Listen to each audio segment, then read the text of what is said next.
رسول اللہ صلی اللہ علیہ وسلم کی 10 عادات مبارکہ۔ السلام علیکم ویورز، اس ویڈیو کو آخر تک ضرور دیکھیں۔ نمبر 1، صبح جلدی اٹھنا۔ رسول اللہ صلی اللہ علیہ وسلم صبح بہت جلد اٹھ جایا کرتے تھے، بلکہ ایسی کوئی روایت نہیں ملتی کہ آپ صلی اللہ علیہ وسلم کی تہجد بھی کبھی قضا ہوئی ہو۔ سورج نکلنے سے کچھ وقت قبل اور 1 گھنٹہ بعد تک کا وقت آکسیجن سے بھرپور وقت ہوتا ہے۔ آج سائنسی تحقیق کی بنیاد پر بھی صحت کے اعتبار سے 24 گھنٹوں میں یہ بہترین وقت ہوتا ہے کہ جس میں آپ کو زیادہ سے زیادہ آکسیجن لینے کا موقع ملتا ہے، جو کہ آپ کی صحت مند زندگی کے لیے ایک بہترین مفید عمل ہے۔ نمبر 2، آنکھوں کا مساج۔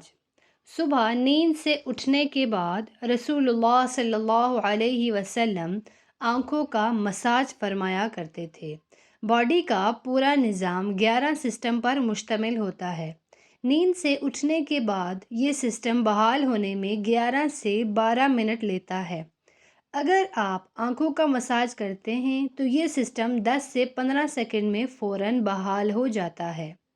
نمبر 3، بستر پر کچھ دیر بیٹھے رہنا۔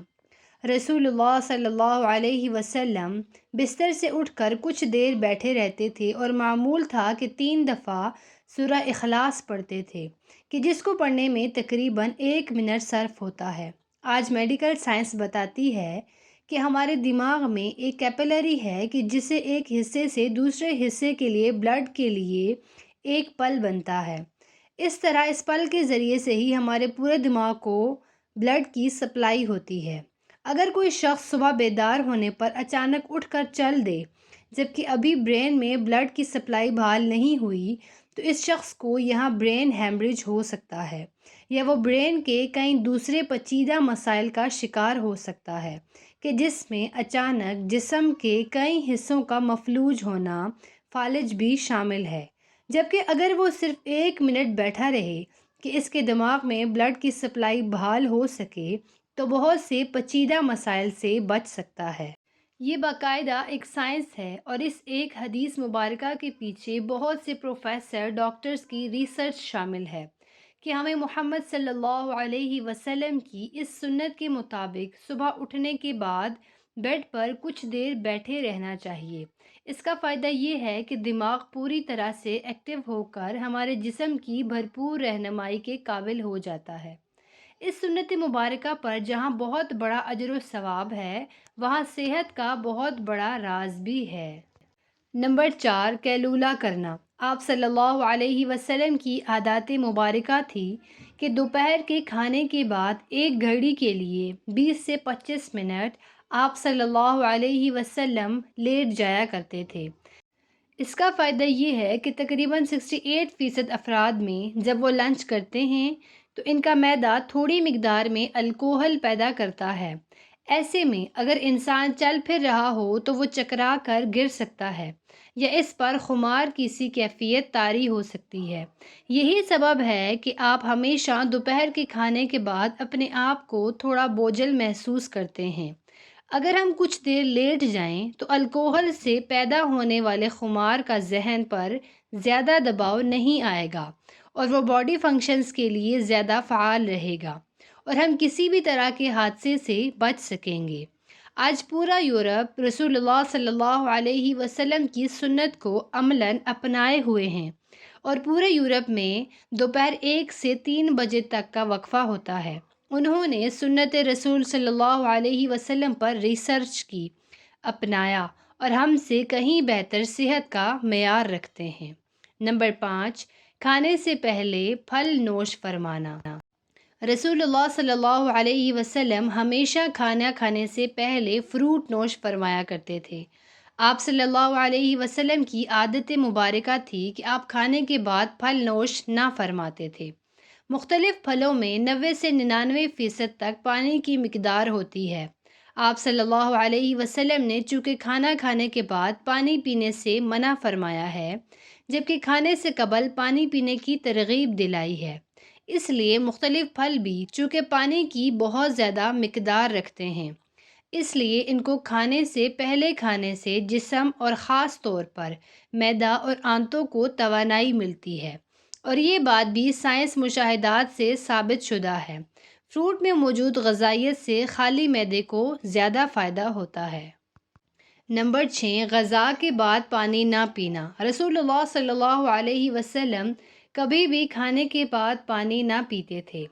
آج علم و تحقیق سے جو باتیں سامنے آئی ہیں، ان سے پتہ چلتا ہے کہ اس سنت مبارکہ پر عمل نہ کرنے کے اس قدر نقصانات ہیں کہ گمان بھی نہیں کیا جا سکتا۔ جب ہم کھانے کے بعد پانی پیتے ہیں تو کھانے میں جس قدر بھی فیٹس ہوتے ہیں وہ کھانے سے نکل کر معدے کے اوپر والے حصے کی طرف آ جاتے ہیں۔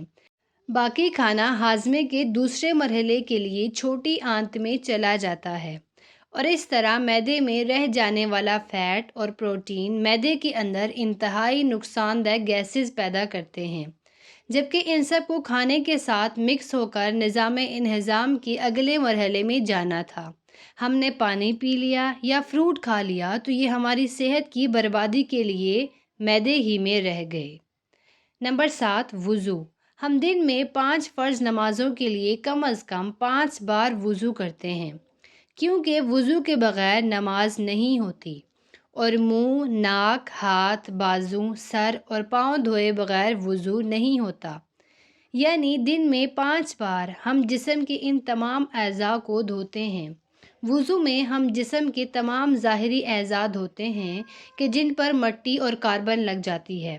آج سائنسی مشاہدات یہ بات ثابت کرتے ہیں کہ جسم کے جن اعضاء پر مٹی یا کاربن لگ جاتی ہے، تو اگر ان کو صاف نہ کیا جائے اور وہ جسم کے اس حصے پر زیادہ دیر لگے رہیں تو ان اعضاء اور دماغ کا کنیکشن کمزور ہو جاتا ہے، یعنی جسم کا اعصابی نظام کمزور ہو جاتا ہے، چونکہ وہ مسلسل دماغ کو یہ پیغام بھیج رہے ہوتے ہیں کہ جسم پر کوئی چیز آ گئی ہے اور اس کی صفائی کا اہتمام کیا جائے۔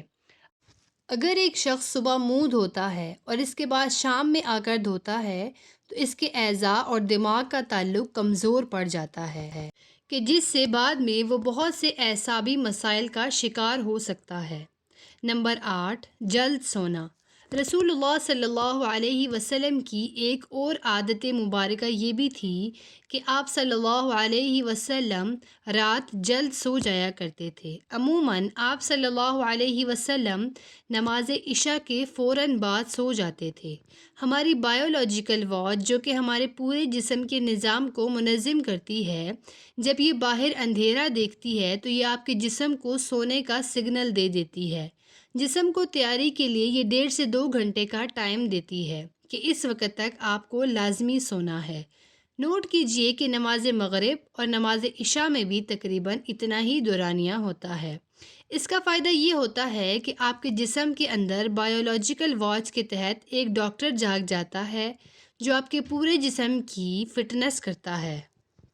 اگر کہیں زخم آ گیا ہے وہ اس کو ریپیئر کرے گا، اگر جگر یا کسی اور اعضاء میں کچھ مشکل ہے تو اس پر کام کرے گا، بلکہ سونے کے بعد سب سے پہلے جگر پر ہی کام ہوتا ہے۔ اور جو جگر کے مریض ہیں ان کے لیے یہ رائے بھی ہے، جہاں وہ اپنا علاج کر رہے ہیں وہ اپنی جگہ، لیکن اپنے نیند کے نظام کو بہتر کر کے اپنے جسم کے ڈاکٹر کو علاج کا موقع دیجیے اور پھر اس کے ثمرات دیکھیے۔ اللہ رب العزت نے آپ کے جسم میں ایک آٹومیٹک نظام رکھا ہے، اور یہ نظام تب کام کرتا ہے کہ جب آپ جلدی سونے کی عادت اپناتے ہیں۔ نمبر 9، مسواک کرنا۔ رسول اللہ صلی اللہ علیہ وسلم مسواک کو بہت پسند فرماتے تھے، اور خصوصاً دن میں 5 دفعہ ہر نماز میں وضو کے ساتھ تو ضرور اس کا اہتمام فرماتے تھے۔ اس کے علاوہ بھی جب گھر تشریف لاتے کسی محفل میں حاضری سے پہلے غرض موقع بے موقع مسواک کا اہتمام کرتے، اور مسواک کو بہت محبوب رکھتے تھے۔ ہوتا یہ ہے کہ جب ہم کھانا کھاتے ہیں تو دانتوں کے درمیان کھانے کے کچھ نہ کچھ ذرات ضرور رہ جاتے ہیں، اور کھانے کے 1 گھنٹے بعد ان میں بیکٹیریا پیدا ہو جاتے ہیں۔ محسوس کیجیے گا کہ دانتوں میں رہ جانے والے ذرات 2 گھنٹوں پر نرم ہو جاتے ہیں، اور اس کی وجہ یہ بیکٹیریا ہی ہیں۔ اس لیے ہمیں کہا گیا کہ کھانے سے پہلے، بعد، سونے سے پہلے، بعد مسواک کا اہتمام کیا جائے۔ آسٹریلیا کی ایک یونیورسٹی نے ہارٹ اٹیک کے 500 مریضوں پر ریسرچ کی۔